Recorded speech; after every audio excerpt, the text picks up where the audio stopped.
Hello and welcome to Entirely English, the English channel that attempts to explain some things about the British culture, British language.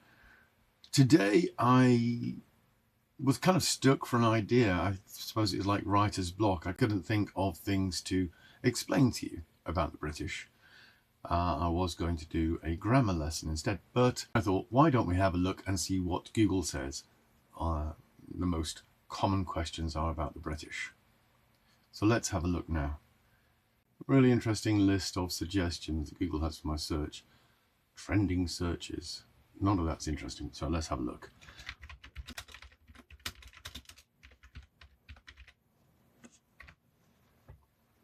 Okay.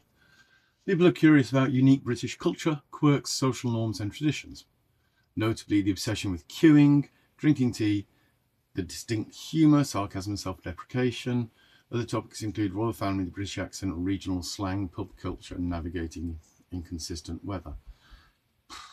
We've covered most of that. The royal family, there's actually a dedicated channel from the royal family, so you can watch that if you wish.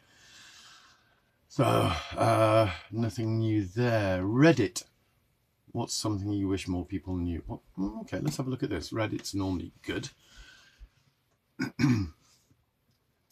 Right, so we're not as prim and proper as American movies make out. My partner is Aussie. I live in Australia, she's pregnant, and she said our kid is going to have some prim and proper cousins. My sister and her kids live in Newcastle.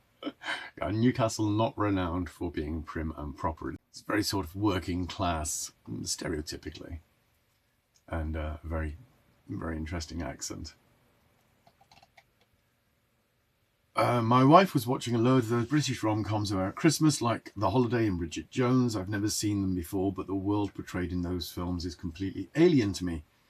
I imagine some extremely well-off middle-class people are living like that, but it's a far from, it is far from the majority. Everything about them screamed, this is an American's view of England made for an American audience. The impression these films give is like thinking that everyone in the US is living like the McAllister family. I don't know who the McAllister family are. Don't know. And Bridget Jones' Diary is kind of an accurate portrayal of that class of people living in London. The Holidays, well, it's a very similar group of people. Good film ruined by the presence of Jack Black. Okay, so there's going to be some sort of rambling stuff here, so don't be surprised if there's cuts in the pages. All right, this person has responded, I think that's how Tasmanian devils are born. He's referring to the Brit and the Aussie having children. Okay, important point they've made here. Scotch is a drink. Scots is the Scottish people. Scotch is another name for whiskey, Scottish whiskey. So you don't call people Scotch. You say, are you Scotch? No, not a glass of whiskey. So be careful, you can cause aggravation. All right, this person has made a note, especially for the Yanks, there is no British accent. Britain has many accents, and that's true. And it's strange that Americans talk about a British accent, and it's strange that British talk about an American accent, because America also has many regional accents. I don't think there's many countries that don't have regional accents. Okay, important point here. The food is better than you've heard, although well-deserved bad rep 1950 to 1990s. No, not true. We really do take football that seriously. No, not generally. The weather is fine, just inconsistent. True. Harry Potter isn't a documentary. The Office is. Okay, so they're messing about people's mind. The food thing, you've probably heard this mentioned, again, particularly propagated by the Americans, that the British food is very bland. This is, it's not unfounded, but it's unfair. The reputation came from the servicemen who were here during the Second World War when they were stationed here. And Britain was on rations, and we were on rations right through to possibly 1956. Let's have a quick look.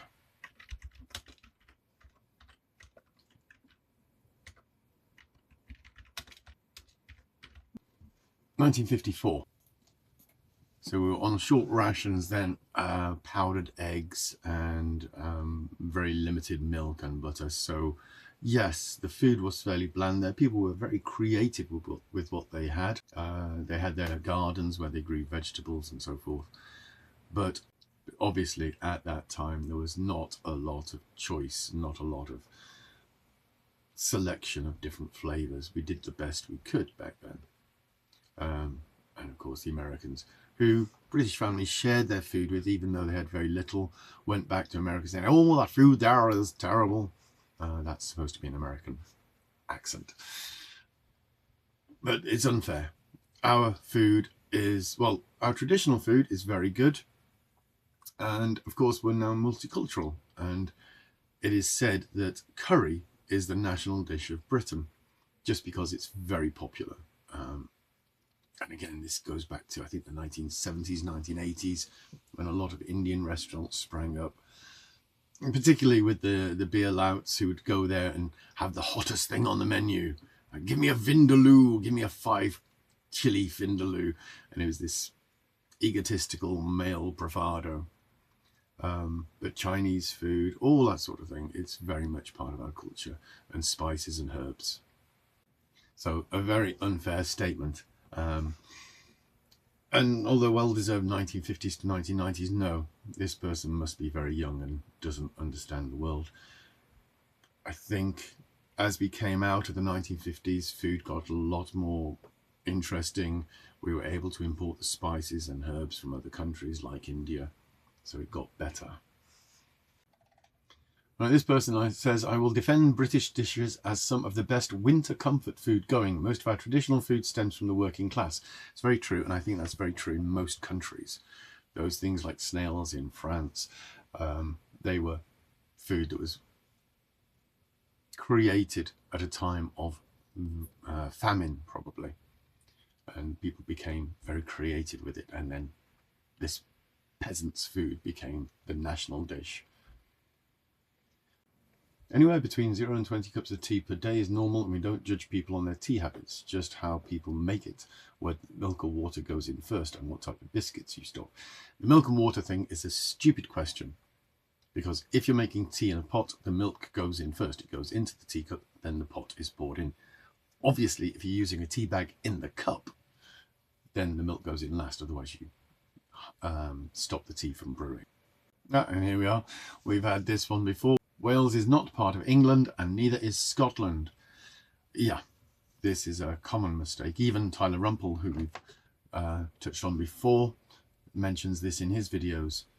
There is a difference between England, Britain, the UK, the British Isles, and the Commonwealth. These are all connected, but very different things. We're not all terrified of being stabbed in the street, as happens. Either as happens or as has happened. I think what he means is as it happens, like coincidentally. As it happens, we're not terrified of our kids being shot in school either. Okay, so he's just having a dig at the Americans. UK equals England makes my blood boil. I'll be visiting England soon. Neat. Where will you go? London. Anywhere else? What? Yeah, again. This complete misconception about geography. London is not all of England, it's not all of the UK. It's like saying, I'm going to go to France. Really, where are you going to go? Paris. Yes, you are going to France, but it's not all of France. I think it's true as well. Tell me your thoughts on this. That the capital cities of countries are not very good representations of the real country. I know it's true of London, I know it's true of Paris, and Dublin in Ireland. So is it true, do you think, generally speaking around the world, that the capital city is a separate entity to the country itself? Oh, now this is interesting. What the UK actually is, it's 2025 and people, obviously an old post, people are still confused about England, Scotland, Wales, Northern Ireland. Customers in Scotland are being told they're not in the UK because American companies think the UK is England. People on Reddit post about events in Northern Ireland and say they're in Ireland. Just this week, I was discussing British inventors, and someone told me Alexander Fleming wasn't British because he was Scottish. Go and check a map and tell me where Scotland is. All right. So now this is a really good map. Really good. I've been looking for one of these for ages because people get confused. All right, so let's look at this. England is this part here, between this grey line to the coast. That is England. Wales is this bit that sticks out the front, looks like a pig's head. Scotland is this bit at the top, looks like an old man's head. Northern Ireland is this bit here. This island, right? So not including that, not including these bits, this island, the bits that connected here, this is Britain, the island of Britain. When you include the little isles here, here around Scotland and here around Wales and here off the south, that is Great Britain. Difference between Britain and Great Britain. And don't let people say, oh, Great Britain, they think they're so great. It's about the area. And Scotland, England, Wales, Northern Ireland, they form the United Kingdom. So the full name is the United Kingdoms of England, Scotland, Wales, and Northern Ireland. The south part is the Republic of Ireland, also called Eire. And then when we take this bigger circle here, including the Channel Islands, all these little islands out here, Southern Ireland, then this is the British Isles. So everything around Britain, obviously not including France and Spain, etc. So that is a great map. Doesn't go into the Commonwealth. Commonwealth is very interesting, but an entire subject for a different video. Okay, how are we doing for time? All right, I think we can do a little bit more. All right, so that the UK, despite the rise of certain politics, is still the most tolerant society in the world. Gender, sexuality, race, religion, the best multicultural melting pot in the world. I don't know if you can say that. It is very liberal, and that's worrying sometimes. It is tolerant, but tolerant is an interesting word because it means you don't like something, you just don't complain about it. It's not the same as accepting. So being tolerant is not a great thing, really. I really do believe this. Obviously, I haven't been everywhere, but is there another majority white country where it's better to be minority ethnic? Okay, so he's talking about this sort of reverse racism, preferential treatment. Like being white, middle class, being born here, it's very difficult for me to get things like unemployment benefit. But you come over on a boat and suddenly you're entitled to a lot more than I am, which is one of the reasons Brexit vote won, because they lied about being able to solve those problems. Now this is a good point, and anybody out there who's planning to visit Britain, I hope you do. There are more places to visit than London, Edinburgh and Cardiff.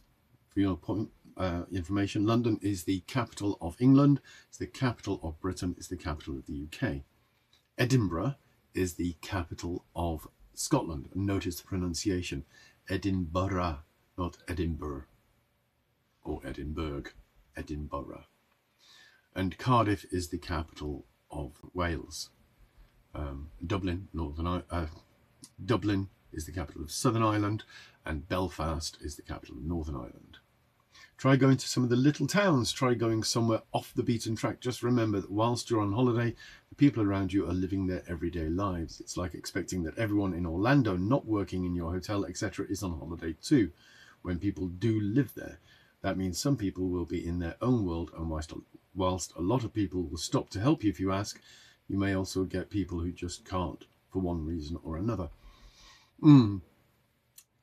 Yeah, and I think I made a note of this on the last video, that people say that people in Britain are all miserable and they're like looking down at the pavement, they don't make eye contact.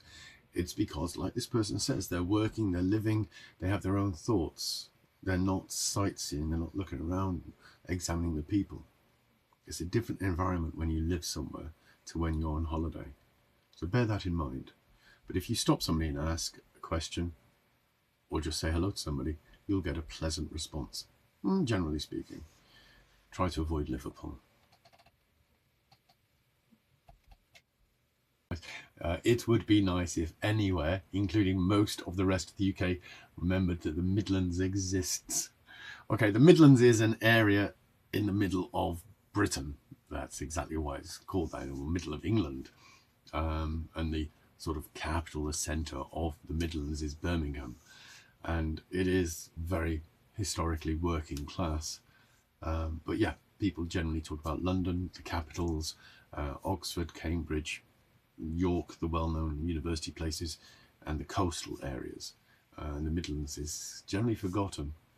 And personally, it mentions Peaky Blinders, which is a television series about sort of thuggish gangsters in the Midlands. So if you watch that, you probably have some familiarity.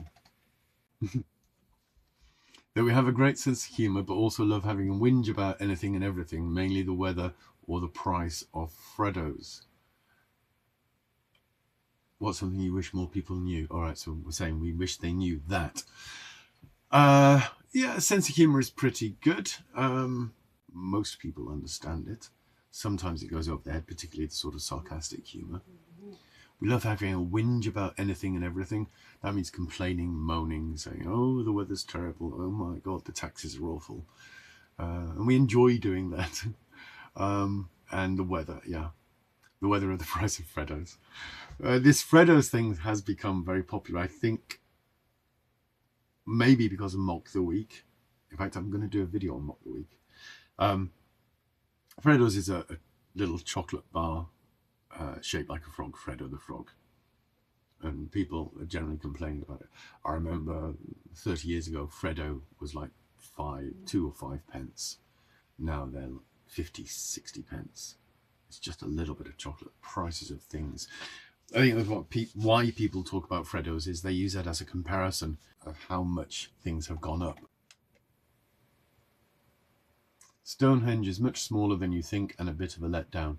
Yeah, I think particularly like that American's perspective, they think of Stonehenge like New York, massive things. It is big, it is impressive.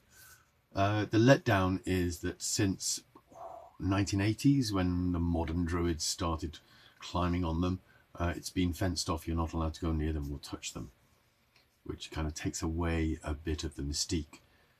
But then again, I had a student who went to Egypt for a holiday, paid a fortune for a personal driver to take him and his family to the pyramids, and then found you're not allowed in them. You're not even allowed near them. And to me, that's the only reason for going to Egypt. So if you're not allowed to go in them or touch them or explore them, then I'd rather just see it online. We invented sparkling wine before it became popularised via champagne. Indeed, contemporary English sparkling wine from areas such as Kent and Sussex is world class. I think invented is a bit of a deception. It was an accident. It was a fault in the bottles that the original champagne wine was put into, caused it to sparkle. According to what I've heard, originally the French did not like it. They thought it was a corruption of what the wine should be, but it proved so popular, sparkling champagne, that it gained its own traction and sparkling wine became a thing. But apparently the original cause of the sparkling champagne was some sort of design fault in the glass. We have well-stocked spice drawers and use them. We don't eat baked beans every day. True. Again, one of these misconceptions. Beans are very popular here. Baked beans is a tin of beans in a tomato sauce. Obviously, the more expensive, the better the brand, the better the beans. I don't think they're comparable to the beans that they have in America, which is why they are confused as to why beans are so popular here as an easy meal. A significantly larger proportion of us are devastated at using our EU membership than cheering. Yeah, unfortunately, a percentage of that percentage are idiots who voted for Brexit. Can't do a lot about stupidity in people, can we? Okay, so I'm not going to view more comments. It's not exactly what I was looking for. What's something you wish more people knew about the British? Yeah. So I'm not sure what I'm going to do next. It might be a grammar lesson on question forms, or maybe I'll find some thing on Google about what people want. Or you guys can do something for a change and put some information in the comments. What do you want to know? Right. What questions do you have about the British? Our culture, our identity, our history, anything like that. And I will do my best to answer it. If I don't know the answer, I can find out, normally. Okay, that didn't touch on what I planned to do when I did my search, but there was some interesting stuff there.